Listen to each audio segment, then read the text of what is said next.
A Werewolf Shifter Romance. Written by Amelia Hart. Chapter 1. Wolves at Dawn. The first light of morning crept through the gaps in Fiona's wooden shutters, painting thin golden lines across her rough-hewn floor. She stirred beneath her woolen blanket, reluctant to abandon the warmth of sleep for another day of solitude in the borderlands. Her small cabin stood alone at the edge of the forest, a full hour's walk from the nearest village where most shifters refused to tread. Too wild, they said. Too dangerous for an Omega alone. But Fiona had chosen isolation 5 years ago, after the death of her parents. Grief had a way of making even dangerous places feel safer than the pitying stares of packmates who whispered behind cupped hands. She pushed herself upright, red hair tumbling over her shoulders in tangled waves, and reached for the leather cord she used to tie it back. Her fingers stilled mid-motion. Something felt wrong.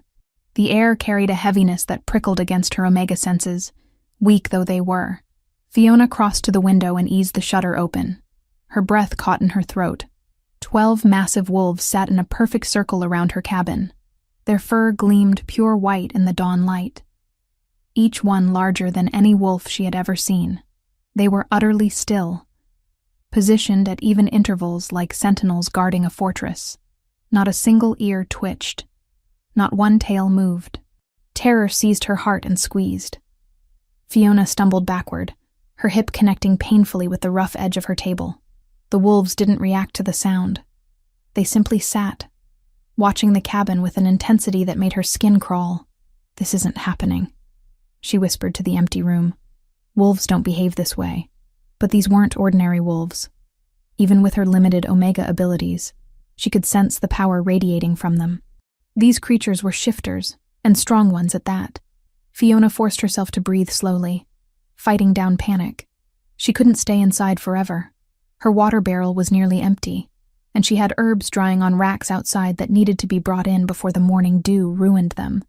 More importantly, she refused to be a prisoner in her own home. She pulled on her worn leather boots and wrapped a shawl around her shoulders. Her hand trembled as she reached for the door latch. The iron felt cold against her palm. "You're being ridiculous," she told herself firmly. "They're just wolves. You've dealt with worse." That was a lie, of course. She'd never dealt with anything remotely close to this. Fiona pushed the door open. The wolves remained motionless, 12 pairs of eyes fixed on her with unnerving focus. She could see them clearly now in the growing light. Their fur wasn't merely white. It held an almost ethereal quality, as though starlight had been woven into each strand. They were beautiful and terrifying in equal measure. One wolf sat directly before her door, perhaps 10 paces away. It was larger than the others, broad-shouldered and powerful, but it was the eyes that stopped her cold. They burned a brilliant gold, so vivid they seemed to glow with their own inner fire. Those eyes held intelligence far beyond what any animal should possess. Fiona's heart hammered against her ribs. She took one step forward, then another. The wolves watched but didn't move. When she walked to her water barrel, they tracked her progress with those unblinking stares. When she gathered her dried herbs, they remained sentinel still. "What do you want?" she asked, her voice barely above a whisper. The golden-eyed wolf tilted its massive head, as though considering her question. For a heartbeat, Fiona could have sworn she saw something achingly human in that gaze. Then it looked away, focusing once more on the forest beyond. She retreated into her cabin, bolting the door with shaking hands. Through the window, she watched the wolves settle into their positions, apparently content to wait. For what? She couldn't begin to guess. The day passed with agonizing slowness. Fiona tried to lose herself in her usual tasks, grinding herbs for healing salves, mending a torn dress, sorting through her meager supplies. But her attention kept drifting to the window, to those 12 white forms that never seemed to move. As dusk painted the sky in shades of purple and gold, Fiona's stomach growled. She'd been too anxious to eat all day. She forced down some bread and cheese, then prepared for bed, though she doubted sleep would come. It was full dark when she heard the first howl. Fiona bolted upright, pulse racing. The sound came again, closer this time. Not from her guardians, but from somewhere deeper in the forest. A responding snarl erupted from one of the white wolves, savage and threatening. She rushed to the window. The circle of white wolves had broken formation. They stood now in a defensive line between her cabin and the forest, bodies tensed for violence. Shadows moved between the trees, multiple shapes slinking toward her home. Rogues. She could smell them now. That distinctive taint of shifters who had abandoned their humanity for the beast within. One rogue burst from the tree line, a mangy gray creature with foam flecking its jaws. It didn't get far. The golden-eyed wolf launched itself forward with terrifying speed, jaws closing around the rogue's throat. The crack of bone was audible even through the cabin walls. More rogues emerged, at least 6 of them. They were smaller than the white wolves, less organized, but they fought with the desperation of the starving. The battle that followed was brutal and swift. Fiona pressed her hands against the glass, transfixed by the violence unfolding before her. The white wolves moved with deadly precision, each one protecting its section of the perimeter. They didn't fight as individuals, but as a coordinated unit, covering each other's vulnerabilities. The golden-eyed wolf fought at the center, larger and faster than its companions. It tore through rogues with savage efficiency, golden eyes blazing with fury. When the last rogue fell, throat torn open and twitching in the dirt, the white wolf lifted its head and released a howl that shook the very air. The other wolves joined in, their voices rising in a chorus of triumph and warning. The sound vibrated through Fiona's chest, stirring something primal deep inside her Omega nature. It should have frightened her. Instead, she felt oddly safe. The wolves reformed their circle, taking up their previous positions as though nothing had occurred. The golden-eyed one returned to its spot before her door, blood staining its white muzzle. It looked directly at her window, and Fiona could have sworn it nodded.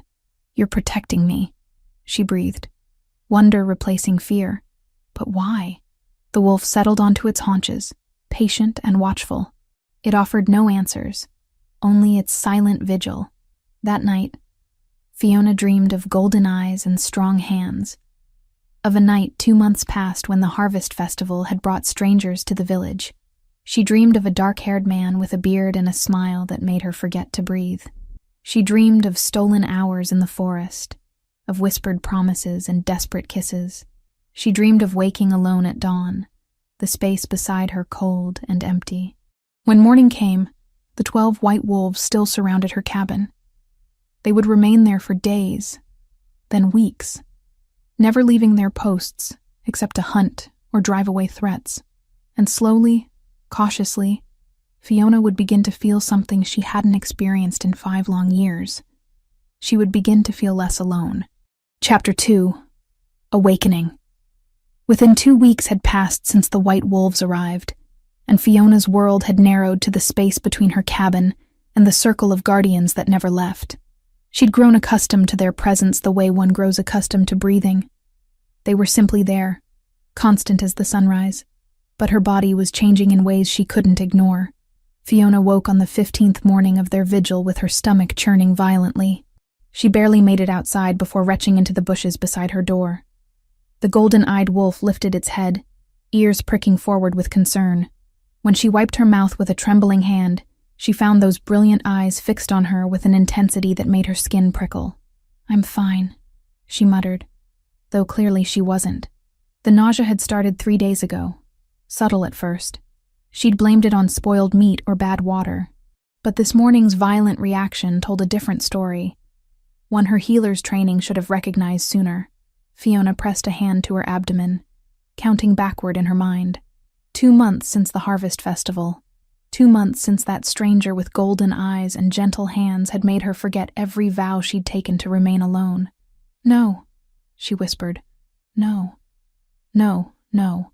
But denial changed nothing. The signs were unmistakable now that she allowed herself to see them. The exhaustion that pulled at her bones. The way certain smells made her stomach revolt. The tenderness in her breasts that she'd attributed to her monthly cycle, which hadn't come. Fiona sank onto her wooden step, burying her face in her hands. She was pregnant. Alone, unprotected except for mysterious wolves, carrying the child of a man whose name she didn't even know. The golden-eyed wolf rose and padded closer, stopping just beyond arm's reach. It sat, regarding her with such obvious concern that tears pricked her eyes. "What am I going to do?" she asked the creature, knowing it couldn't answer but needing to speak the words aloud. "How do I raise a child out here alone? What if something happens during the birth? What if—" The wolf made a low sound. Not quite a growl, but something gentler. Comforting, almost. It moved closer still. Close enough that she could have reached out and touched its massive head. Fiona didn't move. She simply sat there, letting tears slide down her cheeks while the wolf watched over her with those impossibly knowing eyes. The days that followed blurred together. Fiona tried to maintain her routines, gathering herbs and preparing medicines, but exhaustion dogged her every movement. She found herself napping in the afternoon sun, something she hadn't done since childhood. Her body demanded rest in a way that felt almost foreign. The wolves grew more vigilant. They no longer allowed her to venture far from the cabin, even for water. When she tried to walk to the stream one morning, the golden-eyed one blocked her path, his massive body an immovable wall.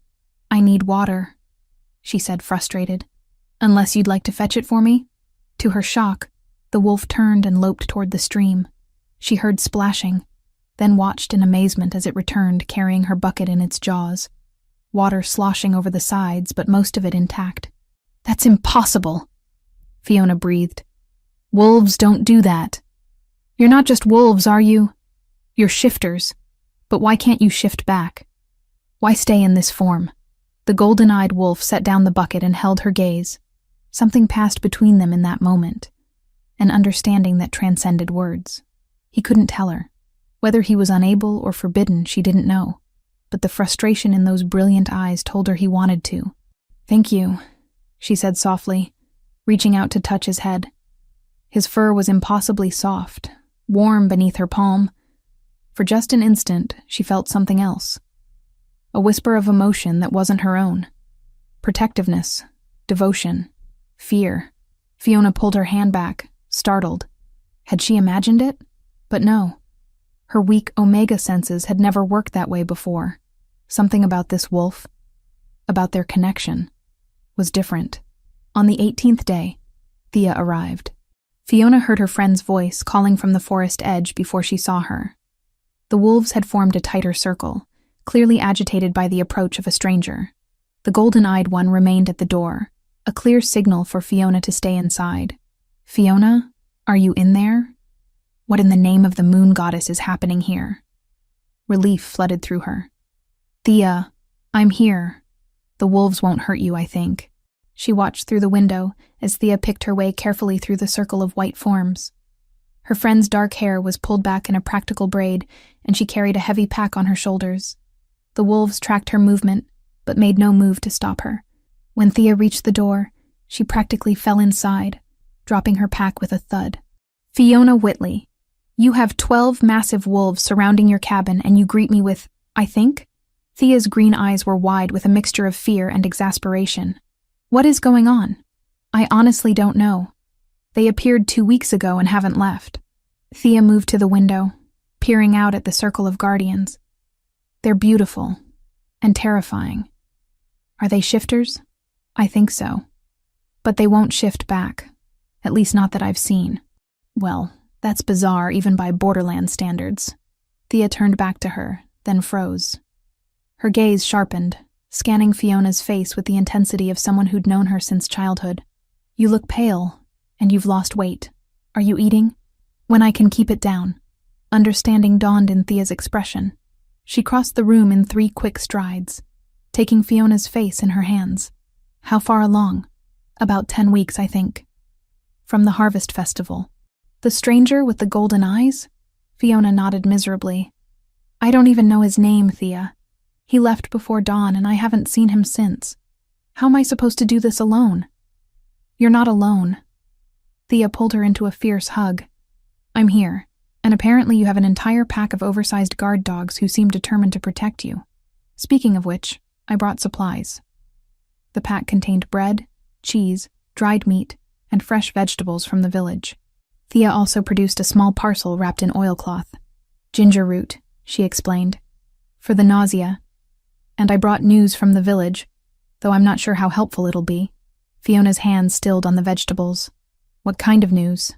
There are travelers passing through, asking questions. They're looking for someone, a woman, but they won't say who or why. It's strange, Fiona. The way they ask, it feels important. Official almost. Did they give any description? Not one that I heard. But people are talking. You know how villages are. Some think it's about the Alpha King. Fiona frowned. What about him? He's been missing for weeks, just vanished from the royal city without a word. The council is in an uproar, or so the traders say. Thea shrugged.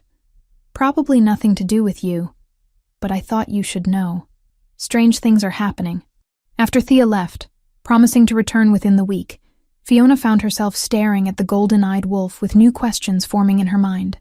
The timing was too convenient. The wolves had arrived shortly after the Alpha King's disappearance. They protected her with a devotion that seemed excessive for a random Omega in the borderlands. What if these wolves were connected to the missing king? What if the stranger from the festival? No, that was impossible. She'd lain with a traveler, nothing more. The Alpha King wouldn't have reason to be at a harvest festival in a remote village. But those golden eyes haunted her dreams. 3 days after Thea's visit, Fiona was gathering herbs in her small garden when dizziness overwhelmed her. The world tilted sideways, colors bleeding together. She felt herself falling, unable to stop it. Strong jaws caught her before she hit the ground.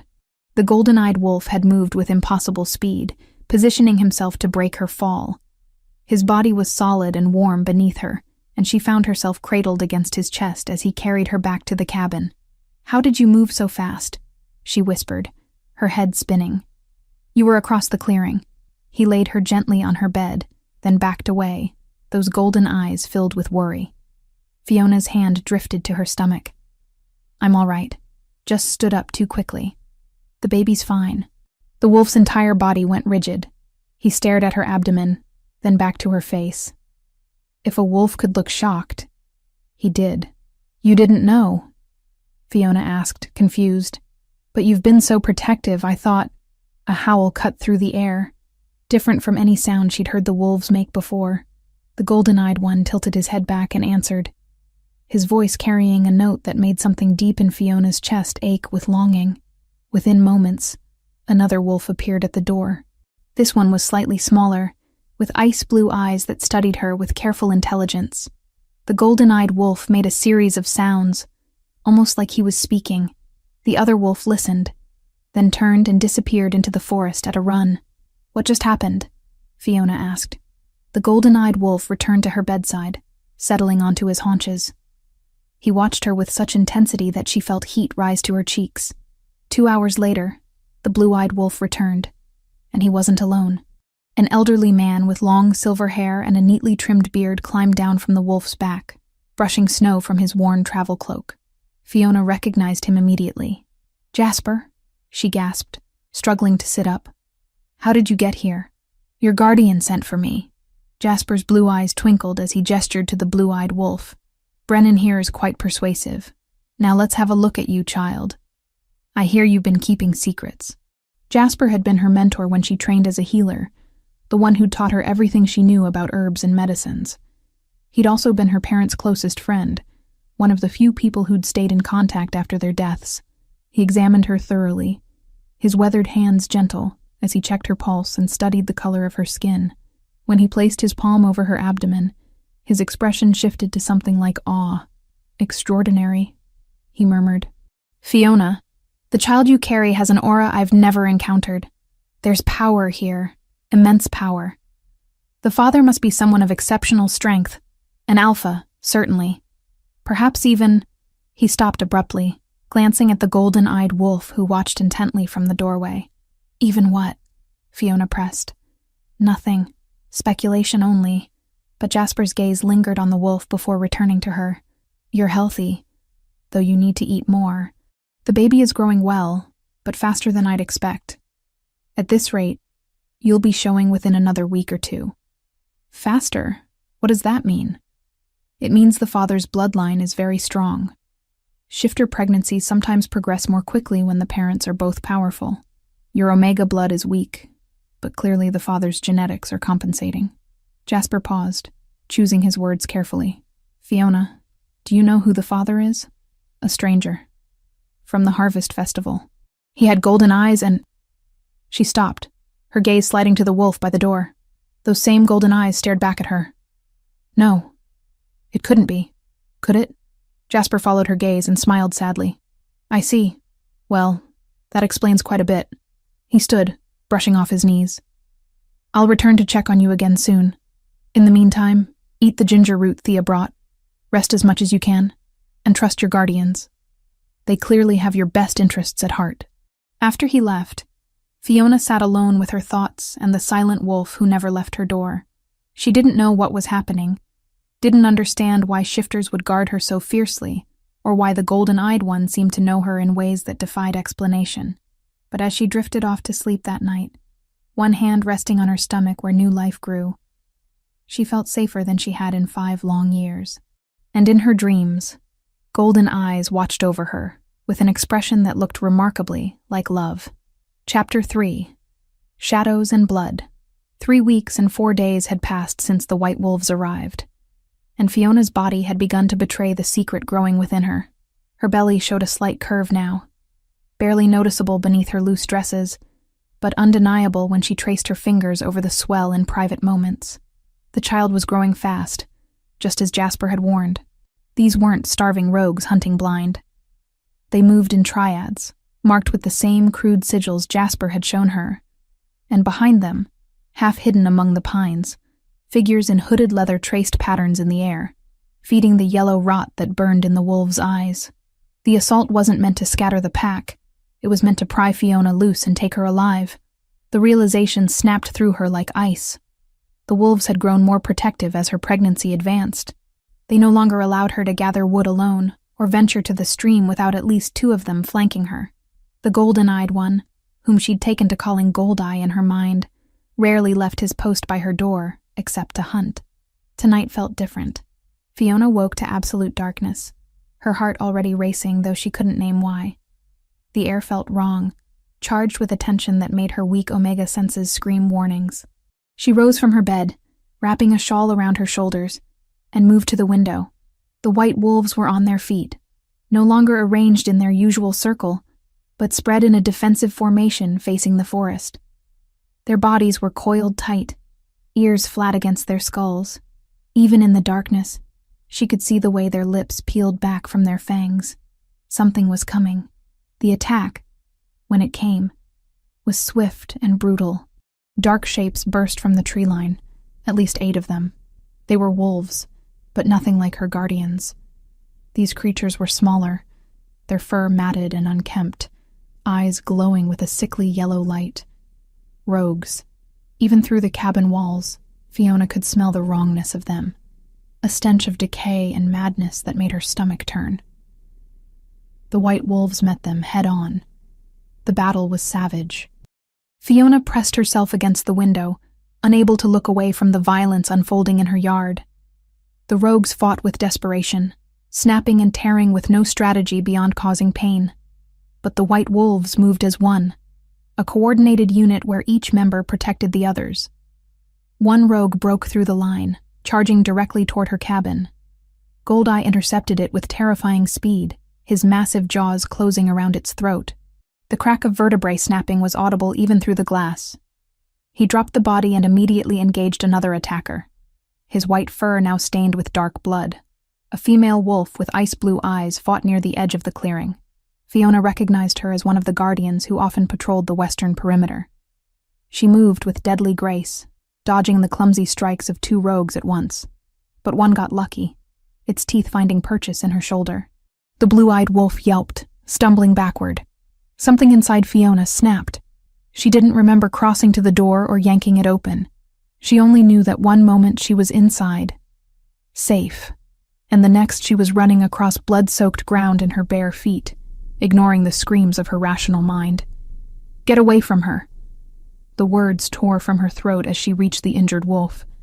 The rogues turned toward her, yellow eyes gleaming with hunger. Fresh prey.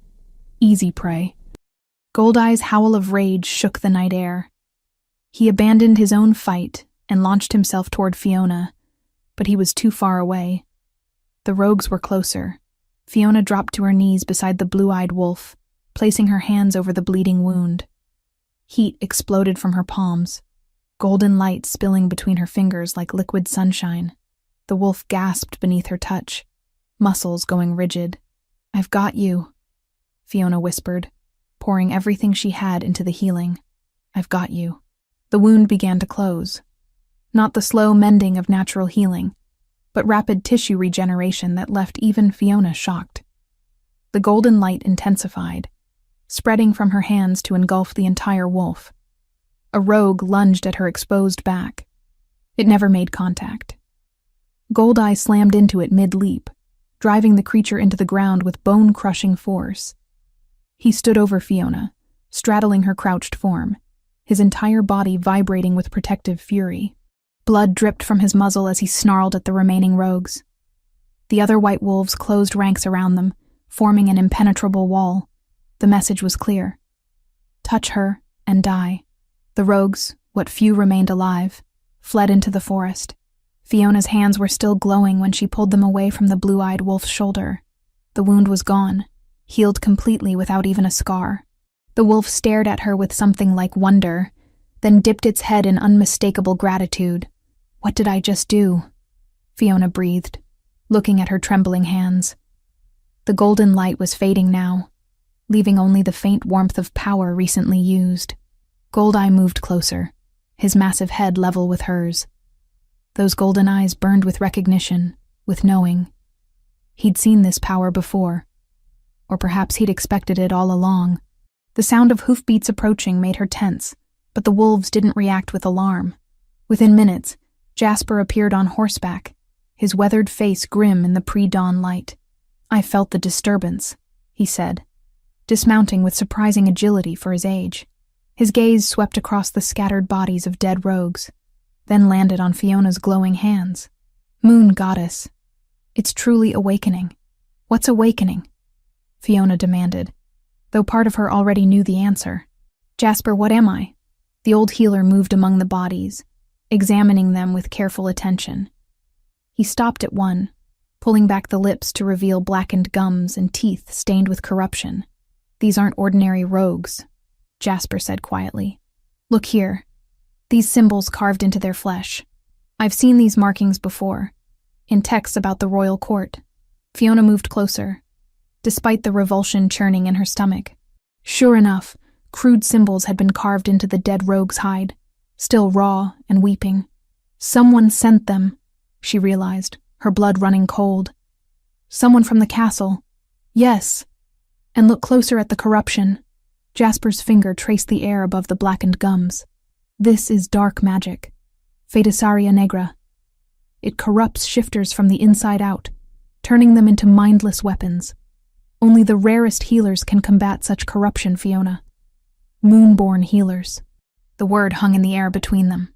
"That's the second time you've said that word," Fiona said, her voice barely above a whisper. "Moonborn. What does it mean?" Jasper straightened, his blue eyes meeting hers with profound seriousness.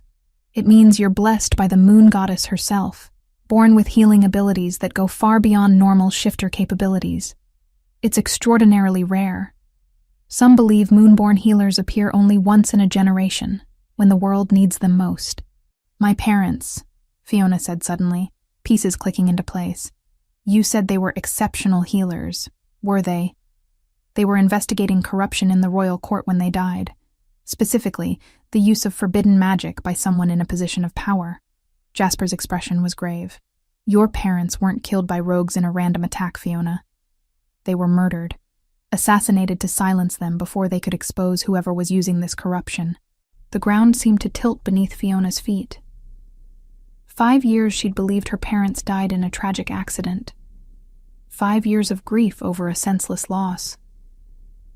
But it hadn't been senseless at all. They'd been heroes, trying to protect the kingdom, and they'd been killed for it. "Who?"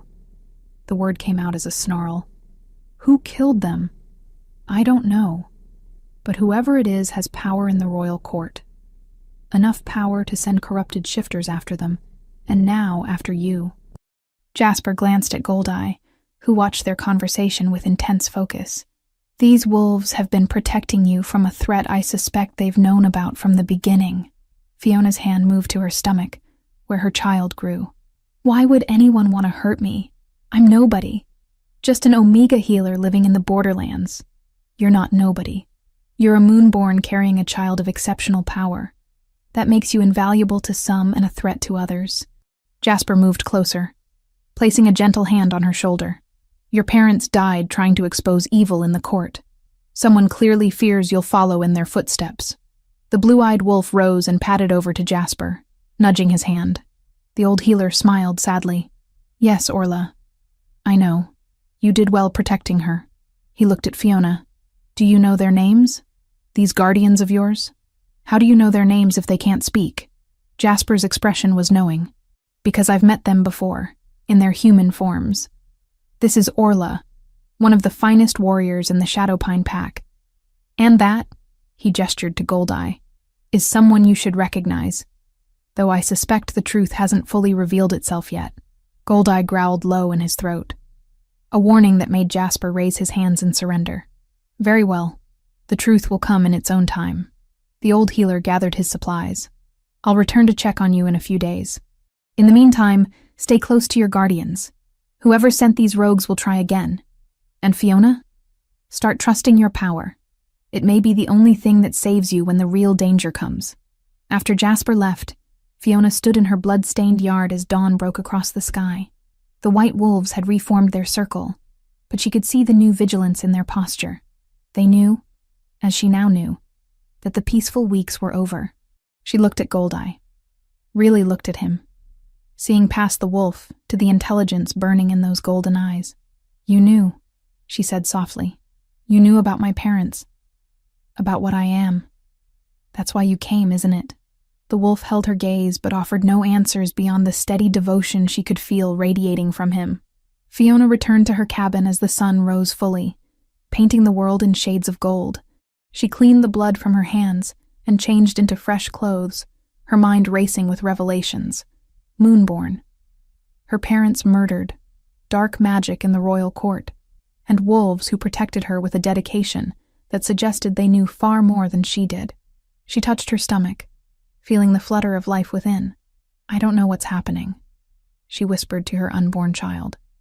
But I promise you, I'll find out the truth, for your grandparents, for us, for whatever future we're meant to have. Outside, 12 white wolves kept their vigil, guardians against the darkness closing in. Chapter 4. Between two forms. 5 weeks had passed since the white wolves arrived, and Fiona's world had become something she no longer recognized.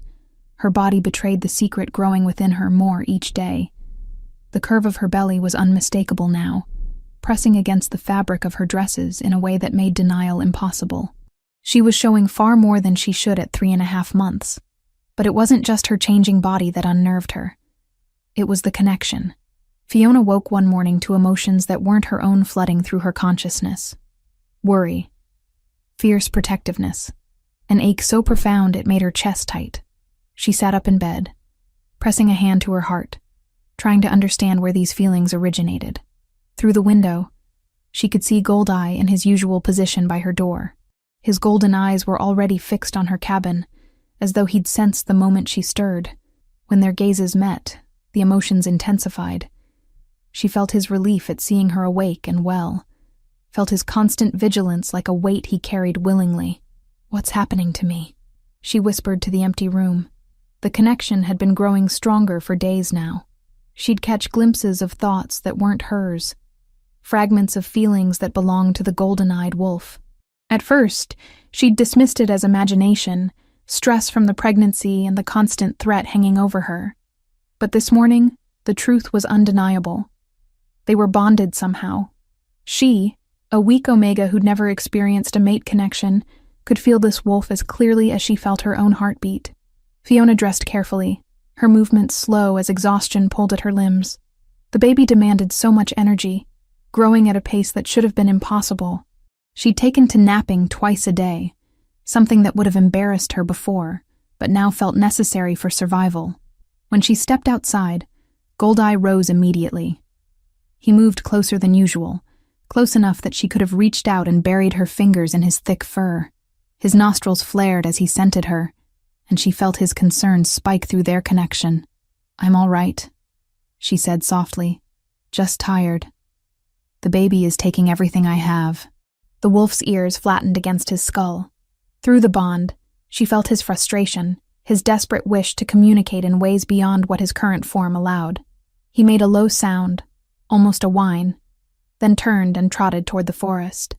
Fiona watched him go, confused, until he returned minutes later with Brennan, the blue-eyed wolf she'd healed weeks ago. Brennan studied her for a long moment, then disappeared into the trees at a run. "Did you just send him to fetch Jasper?" Fiona asked, wonder coloring her voice. Goldeye's eyes met hers, and she didn't need words to understand the answer. Yes. Within hours, Jasper arrived on horseback, his weathered face creased with concern. He dismounted with surprising agility for his 67 years, and immediately moved to examine her. "Fiona, child, let me see how you're progressing." She led him inside, acutely aware of Goldeye following close behind. The wolf positioned himself in the doorway, watching every movement the old healer made with intense scrutiny. Jasper's examination was thorough. His hands were gentle as they pressed against her swollen abdomen, his eyes distant as he used whatever senses allowed healers to perceive what others couldn't. When he finished, his expression was grave. "The child grows at a remarkable pace," he said quietly. "By my estimation, you're carrying what would be equivalent to a 5-month pregnancy in a human woman. At this rate, you'll deliver within another 2 to 3 weeks. "That's not possible," Fiona breathed. "I've only been pregnant for 3.5 months. Shifter pregnancies can progress more quickly when the bloodlines are exceptionally strong. Your omega blood is weak, yes, but the father's genetics are clearly dominant." Jasper glanced at Goldeye, who had moved closer, his massive head level with the table. "The child's aura is unlike anything I've encountered. There's power here, Fiona. Immense power. Royal power." The word hung in the air between them. Royal. The father couldn't have been royalty, Fiona said, though doubt crept into her voice. He was just a traveler at the harvest festival. Was he? Jasper's blue eyes were knowing. Or was he someone hiding in plain sight, seeking something he'd lost? Fiona's gaze drifted to Goldeye. Those golden eyes watched her with such intensity, such obvious longing, that her breath caught in her throat. "You should rest," Jasper said, rising. "The baby is healthy, but you need to conserve your strength. I'll return in a few days to check on you again." After he left, Fiona found herself unable to settle. The cabin felt too small, too confining. She needed air, needed space to think about everything Jasper had implied. She stepped outside as dusk painted the sky in shades of purple and gold. The air smelled of approaching rain, heavy and electric. Dark clouds gathered on the horizon, moving fast across the heavens. The storm hit with sudden ferocity. Wind tore through the clearing, bending trees nearly double. Rain fell in sheets, soaking Fiona to the skin within seconds. Lightning split the sky, followed immediately by thunder that shook the ground beneath her feet. She knew, and yet she bit the truth back, afraid that naming it would shatter the fragile peace holding him together. "Get inside," she called to the wolves, though she knew they wouldn't obey. They never abandoned their posts, regardless of weather. Another bolt of lightning struck, this one so close Fiona could smell the ozone. The brilliant flash illuminated the entire clearing in stark white light, and in that instant, she saw him. Goldeye stood frozen mid-transformation, caught between forms. His body was neither fully wolf nor fully human, but something terrible and beautiful in between. Fur gave way to human skin in patches. His face held both lupine and human features, mouth open in what looked like a scream of agony, though no sound emerged. One arm was still a wolf's leg, the other a man's limb ending in fingers that clutched at nothing. He was trapped, fighting against something invisible that held him suspended between shapes, denying him the completion of either form. The light faded, plunging them back into darkness and rain. When Fiona's vision adjusted, Goldeye was fully wolf again, trembling with the effort of whatever battle he'd just fought. "Oh, gods," she whispered, moving toward him without thinking. "What's wrong with you? What's keeping you like this?"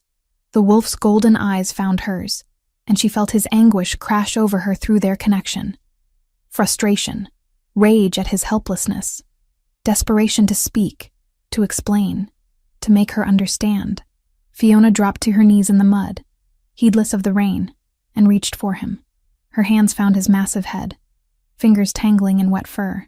"I can feel you," she said, her voice breaking. "I don't understand how, but I can feel everything you're feeling. The bond between us, it's real, isn't it? You're not just any wolf. You're my—" She couldn't say the word, couldn't name what her heart recognized, but her mind refused to accept. Goldeye pressed his head against her hands, a sound rumbling from deep in his chest that might have been a sob if wolves could cry. Through their connection, she felt him trying to push thoughts toward her, trying to communicate in the only way available to him. Images flickered through her mind. A harvest festival, dancing under lanterns. Her own face, laughing at something he'd said. Strong hands cupping her cheeks. A kiss that tasted of honey wine and promises. Golden eyes meeting hers in the darkness. "The stranger," Fiona breathed. "You were the stranger from the festival. But how? Why didn't you come back? Why stay like this, trapped as a wolf, when you could—" Frustration poured from him, so intense it made her gasp. He wanted to tell her, desperately, but something prevented it, some force that kept him locked in this form. Unable to shift fully, unable to speak. A curse, she realized suddenly. Someone cursed you. That's why you can't change back. That's why you've been guarding me as a wolf all this time. Goldeye's entire body shuddered with what might have been relief that she finally understood. He pulled away from her touch and moved to a fallen branch. Using his paws and muzzle, he began arranging smaller sticks and stones in patterns. Fiona watched, mesmerized, as he created crude symbols. A crown, a circle of figures around a single shape, lines connecting two forms together.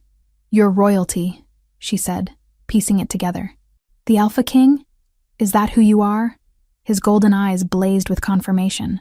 "And these," she gestured to the other wolves, "they're your guard. They're protecting me because I'm carrying the heir. Your heir." Again, that fierce confirmation. Fiona sat back on her heels, rain streaming down her face, her mind reeling. The Alpha King had been missing for weeks. Everyone knew that.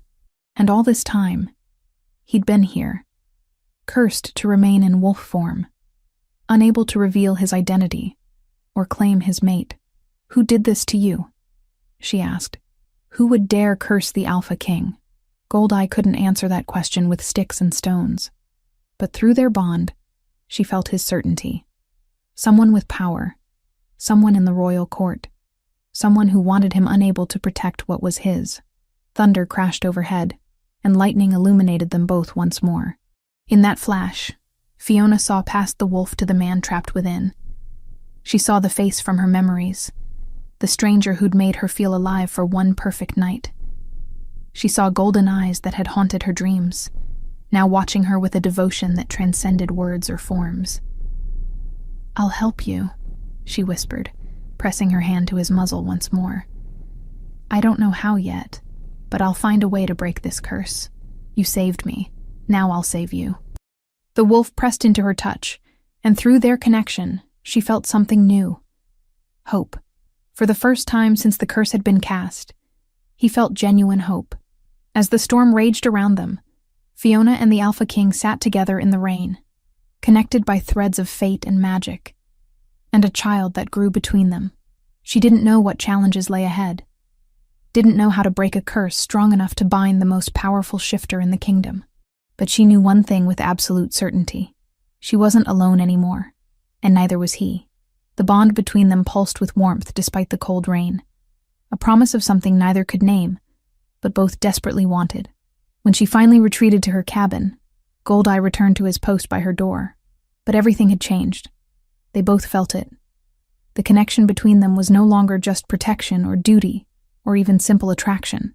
It was becoming something deeper, something that neither curse nor conspiracy could fully contain, something that might be strong enough to save them both. Chapter 5. Breaking the Chains. 6 weeks had passed since the white wolves arrived, and Fiona's body bore the unmistakable evidence of the life growing within her. Her belly was round and prominent now, the equivalent of what would be 5 months in a human pregnancy according to Jasper's estimates. The child seemed to pulse with energy, especially when Goldeye was near. The morning started like any other. Fiona was grinding herbs for a healing salve when she heard hoofbeats approaching fast. The wolves immediately went on alert, forming a tighter circle around her cabin. But they didn't attack when a young man on horseback burst through the tree line, his face pale with panic. "Miss Whitley," he gasped, nearly falling from his horse. "It's Thea. There was an attack at the tavern. She's hurt badly. She's asking for you. Please, you have to come now." Fiona's heart seized in her chest. How badly hurt? I don't know. There was so much blood. The village healer says she needs someone with stronger abilities. The messenger's eyes were desperate. "She keeps calling your name." Goldeye moved to block Fiona's path to the door, a clear signal that leaving was dangerous. Through their bond, she felt his concern, his certainty that this was a trap. "I have to go," Fiona said firmly, meeting those golden eyes. "She's my closest friend. If there's any chance I can help her, I have to try." The wolf held her gaze for a long moment, an entire conversation passing between them through the connection they shared. Finally, he stepped aside, but his body language screamed reluctance. Within minutes, all 12 wolves surrounded Fiona as she prepared for the journey. Brennan brought her travel cloak in his jaws. Orla positioned herself at Fiona's left side, ready to support her if needed. The formation was tight, protective, prepared for battle. "We'll move quickly," Fiona told them, knowing they understood every word. "Thea needs me." The journey through the forest should have taken an hour at a normal pace. The wolves pushed for speed, but not so fast that Fiona couldn't keep up in her condition. She moved as quickly as her pregnant body allowed, one hand pressed to her swollen belly, the other gripping Orla's thick fur for balance when the terrain grew rough. They were halfway to the village when the attack came. Shifters burst from the undergrowth on all sides, at least 20 of them. These weren't rogues like the ones before. These were organized, coordinated, their movements showing military training. And all of them bore the same corruption Jasper had identified weeks ago, their eyes glowing with sickly yellow light, dark symbols carved into their flesh. "It's a trap," Fiona cried. But the white wolves were already moving. The battle erupted with savage intensity. The white wolves fought with desperate fury, but they were outnumbered nearly 2-1. Fiona watched in horror as Brennan took a vicious bite to his shoulder. Orla went down under the weight of 2 attackers. The circle around Fiona was collapsing. Goldeye fought like a demon possessed, his jaws tearing through enemies with terrifying efficiency. But even he couldn't be everywhere at once. A corrupted shifter broke through the defensive line, charging straight for Fiona. She stumbled backward, her foot catching on a root. The world tilted as she fell, landing hard on her side. Pain exploded through her abdomen, sharp and overwhelming. Contractions. She was having contractions. "No," she gasped, curling around her belly protectively.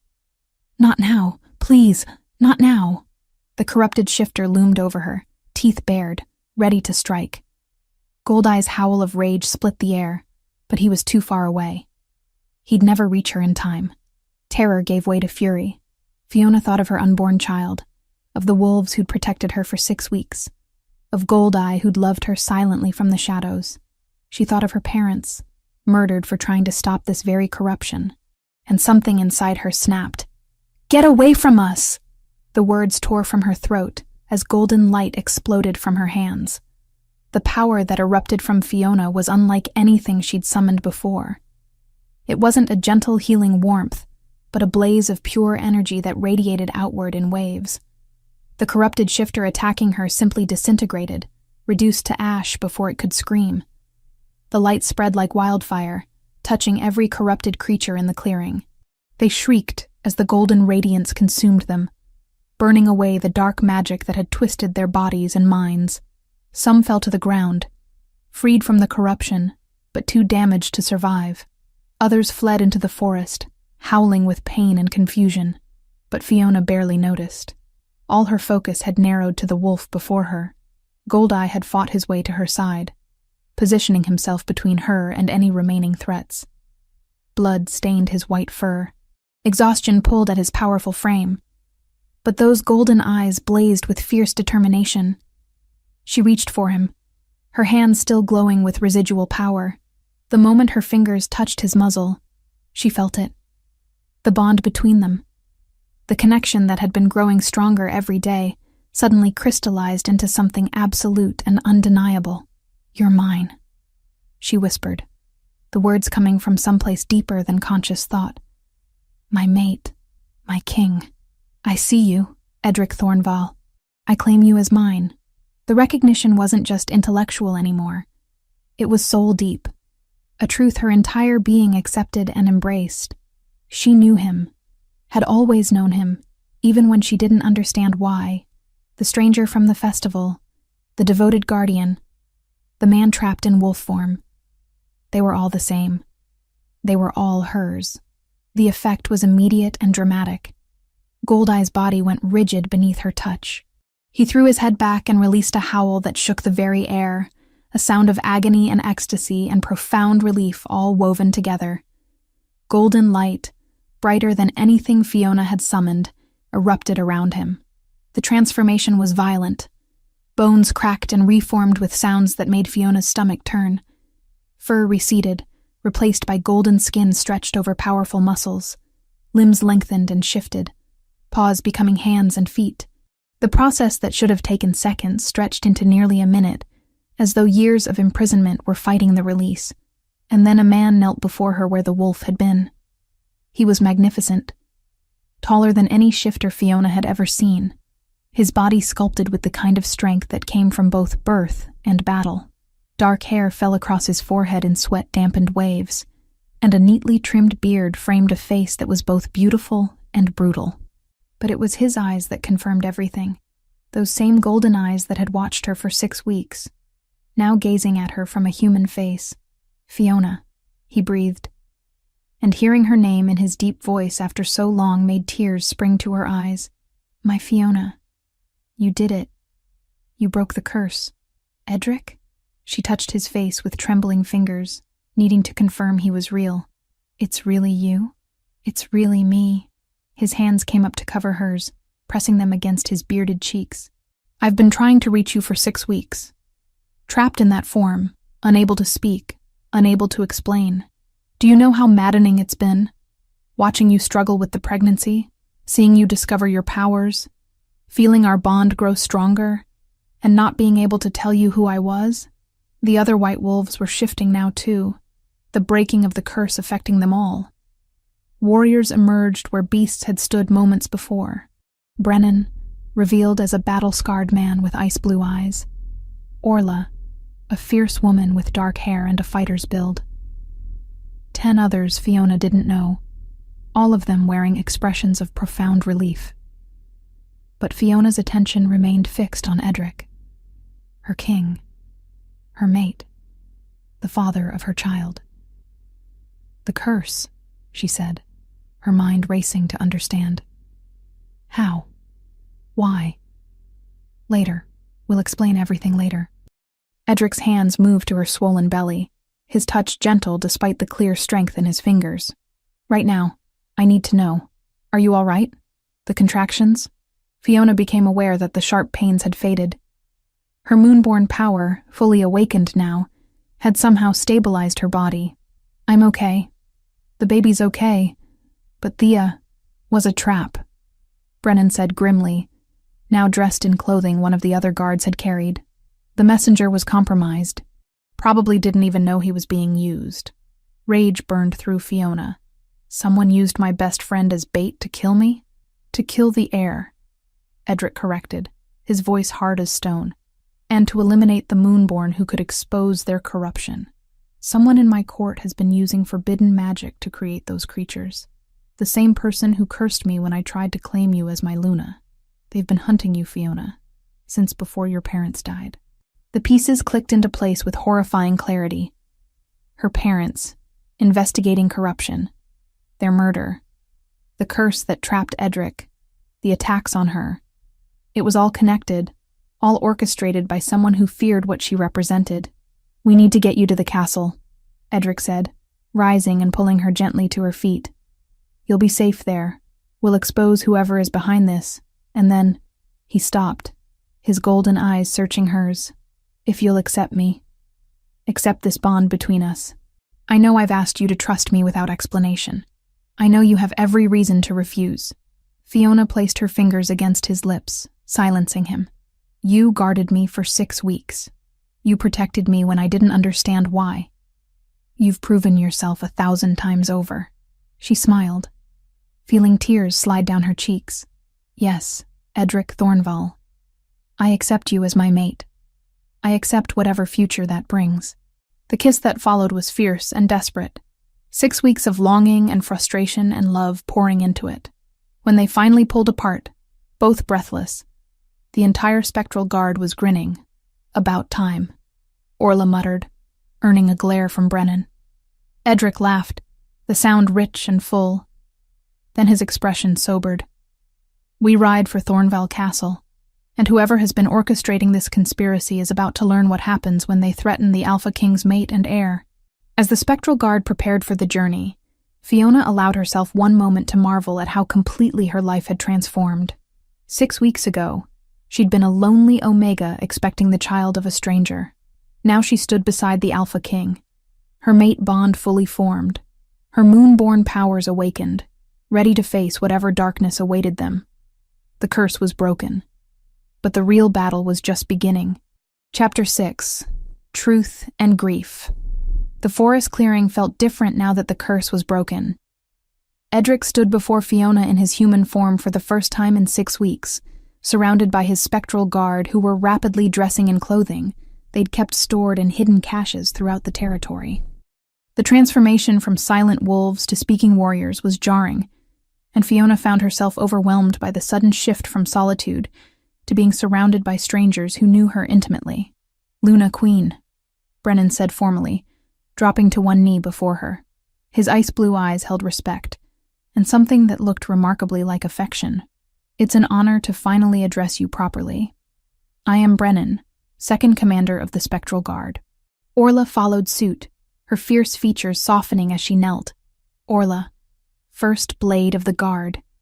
You healed me when I fell. I owe you my life, my queen." One by one, the other guards introduced themselves, each kneeling in formal acknowledgement of her status. Fiona's head spun with names and titles, her hand instinctively moving to her swollen belly as though to ground herself in something real. "Please," she said, her voice shaking. "I'm not a queen. I'm just Fiona." "You're my mate," Edric said firmly, his hand finding hers. "Which makes you Luna Queen of Valdoria. These warriors have protected you for 6 weeks, Fiona. They know exactly who you are." She looked at their faces, seeing the truth of his words reflected back at her. These weren't strangers. They were the wolves who'd hunted for her when food ran low, who'd stood vigil through storms, who'd fought rogues and corrupted shifters to keep her safe. She knew them, even if she'd never heard them speak until now. "We need to move," Brennan said, rising. "That attack was coordinated. Whoever sent those creatures knows where we are. We should reach the castle before they can mount another assault." "Wait." Fiona's voice cut through the preparations. "Someone tell me what's happening. All of it. No more secrets. No more half-truths. I deserve to know why my parents were murdered and why someone wants me dead." Edric's jaw tightened, but he nodded. "You're right. Come. We'll talk as we move to safer ground." They traveled to a rocky outcropping that overlooked the valley, defensible and with clear sight lines in all directions. The Spectral Guard positioned themselves as sentries, while Edric guided Fiona to a flat stone where she could sit. Her legs were trembling from exhaustion and the aftermath of unleashing so much power. 3 years ago, Edric began, his voice heavy with old pain. "My first Luna, Adelina, was murdered. She died in what was made to look like a riding accident. But I knew the truth. Someone in my court had orchestrated her death. She'd discovered evidence of forbidden magic being used, corruption spreading through the kingdom. She was investigating when they killed her. Fiona's breath caught. Like my parents. Yes. Your parents were exceptional healers who noticed the same corruption Adelina did. They were gathering evidence, preparing to bring it before the royal council, when they were killed. The attack on them was made to look like rogues, but it was assassination. Edric's golden eyes blazed with barely contained fury. For 3 years, I've been trying to find who was responsible. I couldn't trust anyone in the court. The conspirator had to be someone with significant power and access. But then you met me at the Harvest Festival? Fiona said quietly. Edric's expression softened, his hand moving to cup her cheek. I went to that festival to escape the court politics for one night. To be just a man, not a king. And then I saw you dancing under the lanterns, laughing with your friend. You were so alive, so genuine. When our eyes met, I felt the mate bond snap into place with such force it nearly drove me to my knees. I felt something too, Fiona admitted. I thought it was just attraction, but it was more than that, wasn't it? Much more. The mate bond is sacred, Fiona. It's chosen by the moon goddess herself. I knew immediately that you were meant to be my Luna. His voice grew bitter. I planned to return the next day, to properly court you, to explain who I was and ask if you'd accept the bond. But when I got back to the castle and announced my intention to the council, everything went wrong. Brennan stepped closer, his expression grim. Von Corwin objected immediately. He claimed it was too soon after Adelina's death, that the kingdom needed stability, that taking an unknown Omega as Luna would cause political problems. But the king insisted. That's when the curse was cast. Vaughn, Fiona repeated, the name burning like acid on her tongue. He's the one who killed my parents? We believe so. Edric confirmed. The curse that trapped me was ancient magic, forbidden for centuries. Only someone with deep knowledge of dark sorcery could have wielded it. Vaughn has that knowledge. He's been using it to corrupt shifters, turning them into weapons. Your parents discovered this. So did Adelina, and both paid with their lives. The pieces fell into place with horrible clarity. And I'm a threat because I'm a moonborn healer. I can sense the corruption, can't I? I can see what he's done and undo it. Exactly. You're the one person who could expose him completely. Edric's hands tightened on hers. The curse had 3 conditions to break. You had to awaken as a moonborn healer. You had to consciously recognize our mate bond. And you had to be in mortal danger, which would force your power to fully manifest. Vaughn thought if he kept me trapped as a wolf, unable to speak or claim you properly, you'd never awaken, and then he could kill you before you became a threat. Rage burned through Fiona's grief, hot and purifying. My parents died trying to stop him. They died as heroes, not victims of some random attack. They died protecting the kingdom, Brennan said gently. And they died protecting you. Vaughn knows about the Whitley bloodline, knows that moonborn abilities run in your family. He wanted you dead before you could follow in their footsteps. Tears streamed down Fiona's face, but they weren't tears of weakness. They were tears of fury and pride, and profound loss finally understood. For 5 years, she'd believed her parents' deaths were meaningless. Now she knew they'd sacrificed everything to fight evil. Edric pulled her into his arms, and she sobbed against his chest, finally allowing herself to grieve properly. He held her through it, murmuring words of comfort, one hand stroking her hair while the other rested protectively on her belly. I'm so sorry, he whispered. I'm sorry I couldn't protect them. I'm sorry you had to grow up believing their deaths were pointless. They were heroes, Fiona, and they'd be so proud of you now. When the storm of grief passed, Fiona pulled back and wiped her eyes. What about Thea? The messenger said she was hurt. That was the bait, Orla said, her voice apologetic. We sent scouts ahead when we realized it was a trap. Your friend was never injured. The messenger had been compromised, probably through the same corruption magic. He believed what he was saying, but the information was false. Relief flooded through Fiona. So she's safe? For now. But Vaughn knows you care about her.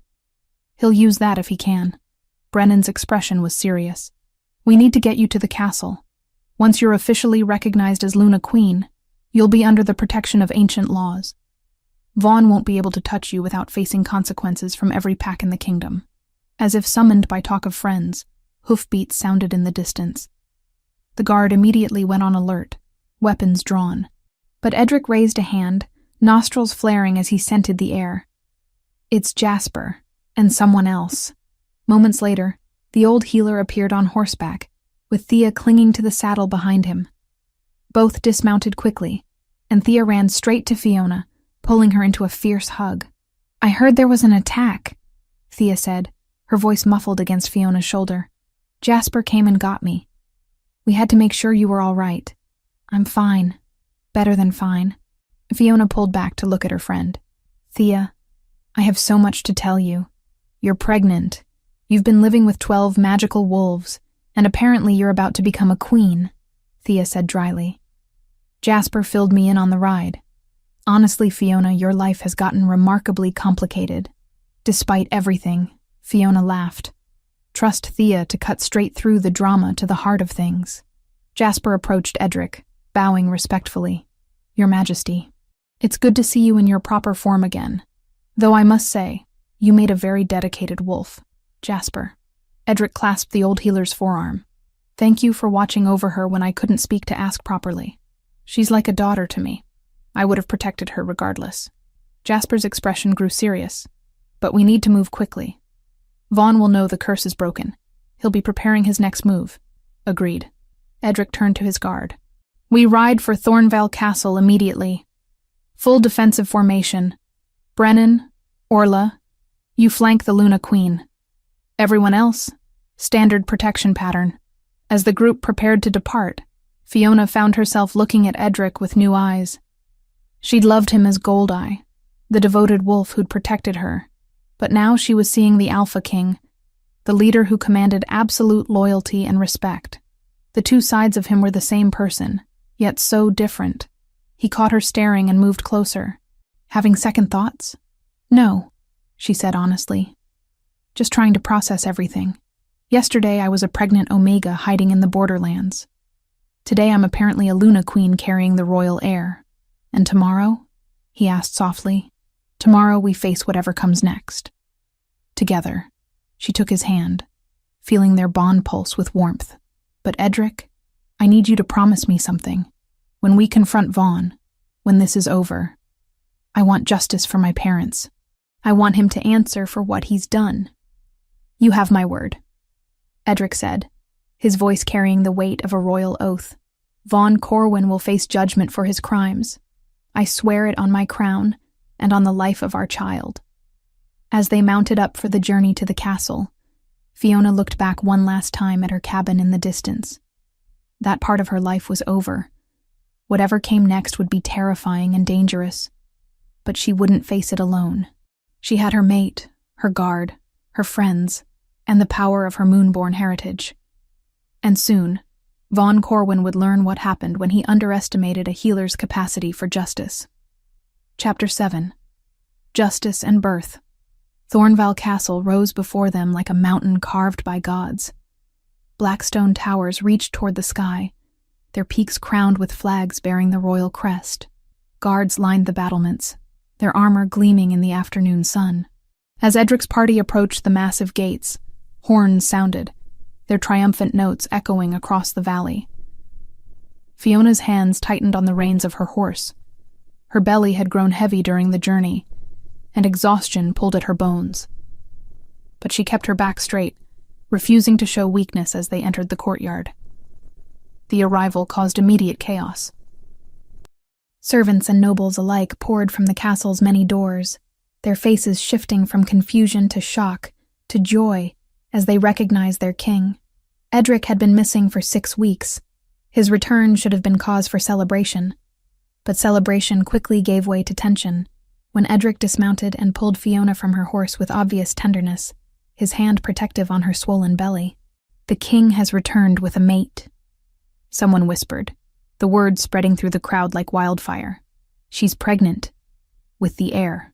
Brennan and the spectral guard formed a tight circle around Fiona, their presence making it clear that anyone who wished to approach would have to go through them first. Orla moved to Fiona's side, her fierce expression daring anyone to speak against their Luna Queen. "Summon the council," Edric commanded, his voice carrying the absolute authority of kingship. "Emergency session. Now." Within an hour, the great council chamber was filled. Nobles and advisors took their seats at the massive circular table, murmuring among themselves about the king's unexpected return and his mysterious companion. Fiona sat at Edric's right hand, her position making her status unmistakable. Von Corwin entered last, his gray eyes widening in shock when he saw Edric in human form. The color drained from his face, but he recovered quickly, schooling his features into an expression of relief. "Your Majesty," Von said smoothly, bowing low. "Thank the moon goddess you've returned safely. We've been searching everywhere for you. What happened? Where have you been?" "I've been cursed," Edric said flatly. "Trapped in wolf form for 6 weeks, unable to speak or shift back. Convenient, wasn't it, Von? It kept me from claiming my mate, from protecting the heir, from investigating the corruption spreading through my kingdom." Von's carefully maintained expression cracked slightly. "I don't understand what you're implying." "Don't you?" Edric gestured to Brennan, who stepped forward carrying a leather satchel. "Perhaps these will refresh your memory. Documents detailing your study of forbidden magic. Testimonies from witnesses who saw you meeting with suspicious individuals. Evidence linking you to the mercenaries who attacked the Luna Queen. And most damning of all, proof that you ordered the assassination of Samuel and Margaret Whitley 5 years ago." The council erupted in shocked whispers. Von's face went from pale to red, his hands clenching into fists on the table. "This is absurd," he snarled. "These are lies fabricated by enemies who wish to see me fall. I've served this kingdom faithfully for decades. I would never—" "You murdered my parents," Fiona said, her voice cutting through his denials. She stood, both hands pressed to her swollen belly, her green eyes blazing with righteous fury. "They discovered you were using corruption magic to create weapons, to build power. So you had them killed and made it look like a rogue attack. The ravings of a pregnant Omega," Von sneered, but sweat beaded on his forehead. "Your Majesty, surely you don't believe—" "I believe the evidence before me," Edric said coldly. "I believe the testimonies of my spectral guard, who have been investigating you for weeks. And I believe we're about to have confirmation of your guilt through ancient law." Jasper stepped forward from where he'd been standing with the other advisors. In his hands, he carried a crystal vessel filled with glowing liquid that pulsed with silver light. "Truth water," the old healer announced. "Blessed by the moon goddess herself, used in royal trials since the founding of Valdoria. Those who drink it cannot lie. Will you drink, Counselor Corwin? Or will you admit your guilt here and now?" Von's eyes darted toward the door, calculating his chances of escape. But the spectral guard blocked every exit, their hands on their weapons. "I won't be subjected to this farce," Von declared, pushing back from the table. "Seize him," Edric commanded. Von's desperation manifested as violence. He shifted mid-leap, his wolf form bursting through his clothing as he lunged for the nearest exit. But Brennan was faster. The second commander's tackle brought Von crashing to the floor, and within moments, the traitor was pinned beneath the combined weight of 3 guards. "Force him to drink," Edric ordered, his voice devoid of mercy. They held Von's jaws open while Jasper poured the truth water down his throat. The effect was immediate. His body went rigid, silver light spreading through his veins like liquid fire. When he shifted back to human form, his eyes were unfocused, his mouth moving without conscious control. "Did you curse the Alpha King?" Edric demanded. "Yes." The word was torn from Von's lips against his will. "Yes, I cursed you. I couldn't let you claim another Luna. Not when I was so close to having my nephew installed as heir. Did you murder Adelina Thornval, my first Luna?" "Yes. She discovered my research into forbidden magic. She would have exposed me. Did you order the assassination of Samuel and Margaret Whitley?" "Yes. They were investigating the same corruption. They had to die before they could present evidence to you. Did you send corrupted shifters to kill Fiona Whitley and the child she carries?" "Yes." multiple times. The moonborn healer and the royal heir both had to die. My nephew would have been next in line for the throne. The council chamber fell into stunned silence. Even those who had suspected Vaughn's treachery looked shaken by the breadth of his crimes. "Vaughn Corwin," Edric said, his voice ringing with royal authority. "By your own confession, you are guilty of high treason, murder of a Luna Queen, conspiracy to murder a second Luna Queen, and the royal heir, use of forbidden magic, and crimes against the kingdom of Valdoria. The penalty is death." Vaughn's eyes cleared as the truth water's effect faded. His face twisted with rage. "You think this changes anything? My supporters remain. The corruption I've seeded throughout the kingdom won't disappear with my death. You've won this battle, nephew, but the war—" Pain exploded through Fiona's abdomen, cutting off whatever threat Vaughn had been about to make. She gasped, doubling over as her belly contracted with brutal force. This wasn't the false contractions from before. This was real labor, and it was happening now. "Fiona!" Edric was at her side instantly, catching her before she fell. "No, not now. It's too soon." "The stress," Jasper said, rushing forward. "The confrontation, the emotional toll. Her body can't handle it. We need to get her to the birthing chamber immediately." Edric swept Fiona into his arms, moving with supernatural speed through the castle's corridors. The spectral guard followed, abandoning Vaughn to the other nobles to deal with. Nothing mattered now except getting Fiona somewhere safe. The royal birthing chamber was a spacious room with a massive bed and every medical supply a healer could need. Edric laid Fiona down gently, his hands shaking as another contraction racked her body. "I'm here," he murmured, brushing sweat-dampened hair from her forehead. "I'm not leaving you." "Actually," Jasper said quietly, "you must." Edric's head snapped toward the old healer, his eyes blazing gold. "What did you say?" "During a moonborn's first birth, her power becomes volatile. It reacts to protect the mother and child, but alpha power in close proximity can trigger a dangerous response. Hemorrhaging. Power explosions that could harm both mother and child. It's not tradition, Your Majesty. It's biology. If you stay, you could kill them both." Fiona saw the devastation in Edric's face, felt his anguish through their bond. "Go," she gasped between contractions. "Our baby needs you to go. I can't leave you in pain." "You can, and you will." She squeezed his hand with all her strength. "Trust me to do this. Trust Jasper and the healers. I'll bring our child into this world, Edric. But you have to let me." With visible effort, Edric released her hand and stepped back. "I'll be right outside the door. If anything goes wrong, it won't," Fiona said with more confidence than she felt. Edric left the chamber, and immediately Thea rushed in with several healers Fiona didn't recognize. Her friend's presence was a comfort, even as another contraction made her cry out. "I'm here," Thea said, gripping Fiona's hand. "We're going to get through this together." The labor was brutal. Hours passed in a blur of pain and effort. Outside, Fiona could feel Edric pacing, his distress bleeding through their bond. Once, she heard him roar in fury when her screams grew too loud, heard Brennan and Orla struggling to keep him from breaking through the door. "The cord," one of the healers said urgently. "It's wrapped around the first baby's neck. We need—" "I know," Fiona gasped. Golden light erupted from her hands as she reached deep inside herself for power.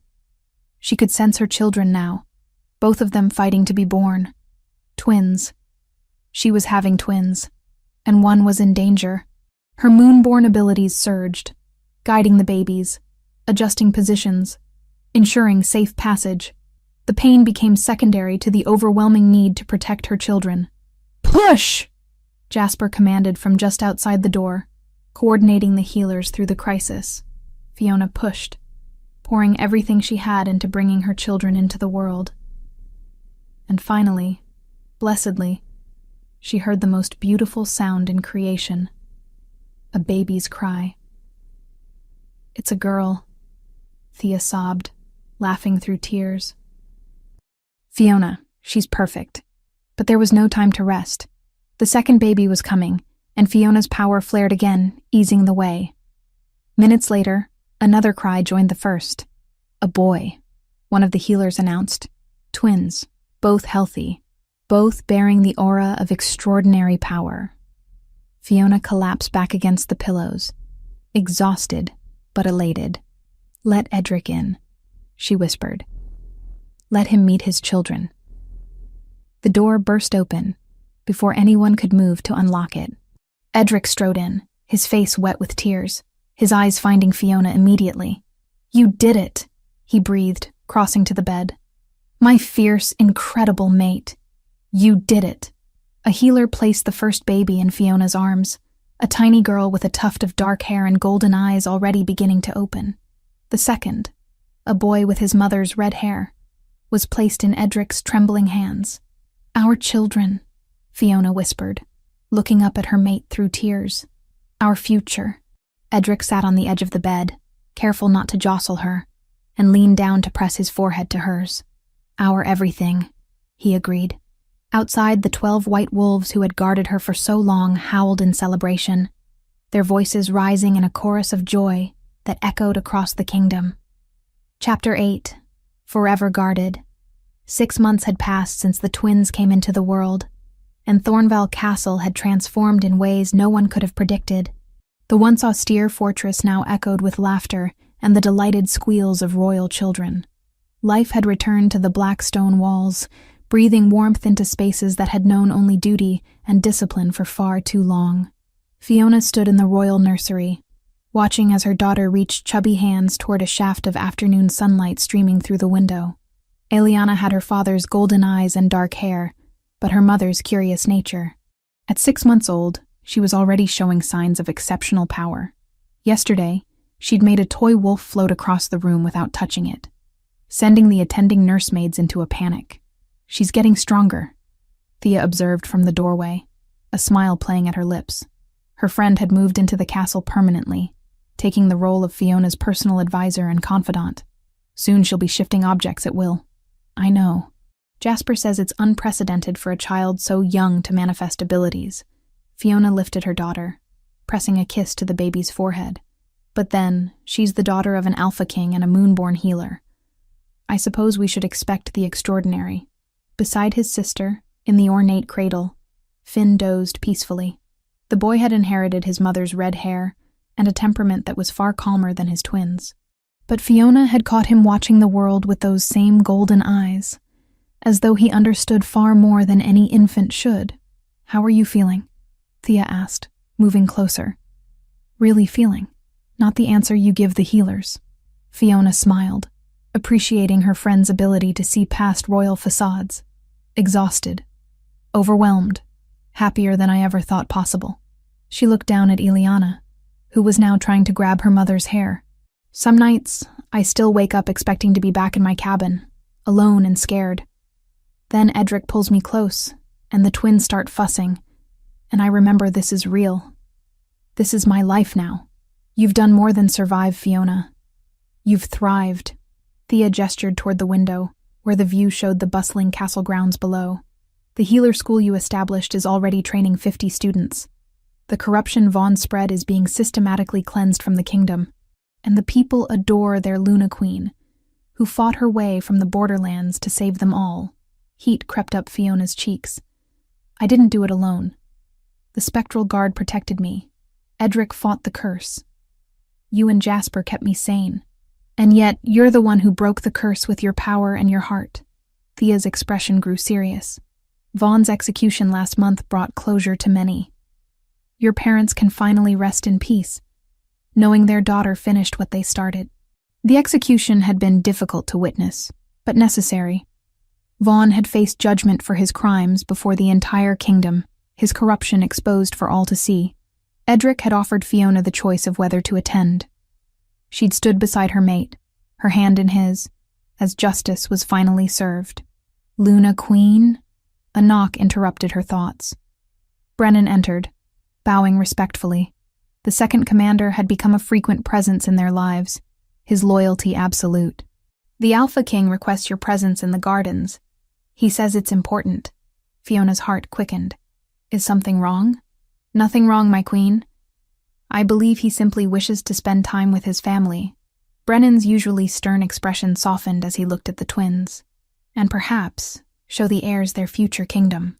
The castle gardens had been Fiona's project, transforming what had been purely functional herb beds into a place of beauty. Flowers bloomed in riotous colors, their sweet scent carried on the afternoon breeze. In the center, beneath an ancient oak tree, Edric waited. He'd changed in subtle ways over the past months. The weight of kingship still rested on his broad shoulders, but joy had softened some of the harder edges. Now, watching him play with a carved wooden wolf, clearly waiting for his family, Fiona's heart swelled with love. "There's my beautiful Luna," Edric said, rising as she approached. He took Ileana from her arms, lifting the baby high and earning delighted giggles. "And my fierce little princess. Were you practicing your magic again? Brennan told me you made the guard's weapons float. She's going to be powerful," Fiona said, settling onto the blanket Edric had spread beneath the tree. "Both of them will be." Like their mother, Edric sat beside her, careful not to jostle Ileana as Finn began to stir in Fiona's arms. "I have something to ask you." "That sounds ominous." "Not ominous, just... I've been thinking about your cabin. The place where we first met, where you discovered your strength, where our story truly began." His golden eyes found hers. "I want to take you back there. Show our children where their parents fell in love." Emotion clogged Fiona's throat. The cabin in the borderlands? After everything that happened there? Especially because of everything that happened there. That place represents your courage, your resilience. It's where I watched you for 6 weeks, falling more in love with you every day, even though I couldn't speak. Edric shifted Ileana to one arm so he could take Fiona's hand. "I want our children to know that story, to understand that even in our darkest moments, love can find a way." "When would we go?" "Soon. Before winter comes." He smiled, that rare, genuine expression that transformed his stern features. "We'll bring the spectral guard, of course. Some habits are hard to break." As if summoned by the mention, Orla appeared at the garden entrance, followed by the rest of the guard. They'd been given leave to resume normal duties, but they still gravitated toward Fiona and the twins. Protecting the royal family had become their purpose, their pride. "Permission to approach, your majesties?" Orla asked formally, though her eyes sparkled with barely contained excitement. "Granted," Edric said, amusement coloring his voice, "though you know you don't need to ask." The spectral guard gathered around the blanket, 12 warriors who had protected Fiona when she was just a frightened Omega. Now they knelt before her as Luna Queen. But the bonds forged during those weeks remained strong. "The twins grow well," Brennan observed, his scarred face softening as Finn reached toward him with tiny hands. "Strong, healthy. The kingdom is blessed." "The kingdom is blessed because all of you kept them safe before they were even born," Fiona said, her voice thick with gratitude. "I'll never forget what you sacrificed. 6 weeks in wolf form, unable to speak or explain, protecting someone you'd never met simply because your king commanded it." "It was our honor," Orla said simply. "Though I'll admit, it's nice to sleep in a bed again instead of on cold ground." Laughter rippled through the group, easy and warm. These warriors had become family, bound not just by duty, but by shared experience and genuine affection. Movement at the garden's edge caught Fiona's attention. Jasper approached slowly, his weathered face creased with satisfaction. Behind him, a young woman carried scrolls and books. "Forgive the interruption, your majesties," the old healer said, bowing, "but I thought you'd want to see the latest enrollment numbers for the school." "How many?" Fiona asked eagerly. 73 students now, from all corners of Valdoria. We're teaching them not just healing, but how to recognize and cleanse corruption." Jasper's blue eyes gleamed with pride. "Your parents would be so proud, Fiona. The Whitley legacy of healing continues through you, stronger than ever." Tears pricked her eyes. The school, built in her parents' memory, had become her greatest achievement beyond her children. Every student who learned to heal, who dedicated themselves to helping others, honored Samuel and Margaret Whitley's sacrifice. "Thank you, Jasper, for everything, for training me, for watching over me, for being the grandfather my children need." The old healer's eyes grew suspiciously bright. "The honor is mine, child." As the sun began its descent toward the horizon, painting the sky in shades of amber and rose, the royal family remained in the gardens. The spectral guard shifted to wolf form one by one, unable to resist playing with the twins who squealed with delight at the massive white creatures. Ileana grabbed fistfuls of Brennan's fur, giggling as he gently licked her chubby hands. Finn watched with solemn golden eyes, reaching toward Orla's muzzle with careful, deliberate movements. "They're not afraid," Edric observed, wonder in his voice. Most children would be terrified of wolves so large. "They know these wolves kept them safe," Fiona said, leaning against her mate's solid warmth. "Even in the womb, they felt your protection. All of you." Below, in the castle courtyard, she could see servants and nobles going about their evening routines. The kingdom thrived under Edric's rule, strengthened by peace and prosperity. The corruption Vaughn had seeded was being methodically rooted out, replaced by the healing light of her growing school. "I love you," Edric murmured against her hair, his arms encircling her from behind. "From the moment I saw you at that festival, laughing under lanterns, I knew you were meant to be mine. Every challenge we faced, every moment of darkness, led us here, to this perfect moment." Fiona turned in his embrace, her hands framing his bearded face. "I love you too, my king, my mate, my Goldeye who watched over me when I didn't even know I needed protection." Their kiss was sweet and lingering, full of promise and devotion. When they pulled apart, both twins were reaching for them, demanding attention with imperious baby sounds. The 12 white wolves arranged themselves in a loose circle around the family, just as they had around Fiona's cabin 6 months ago. Eternal guardians, devoted protectors, family in every way that mattered. As twilight descended over Thornval Castle, Fiona Whitley Thornval, Luna Queen of Valdoria, held her children close and looked toward the future with hope. The cabin in the borderlands waited, a testament to where love had bloomed in the darkest of circumstances.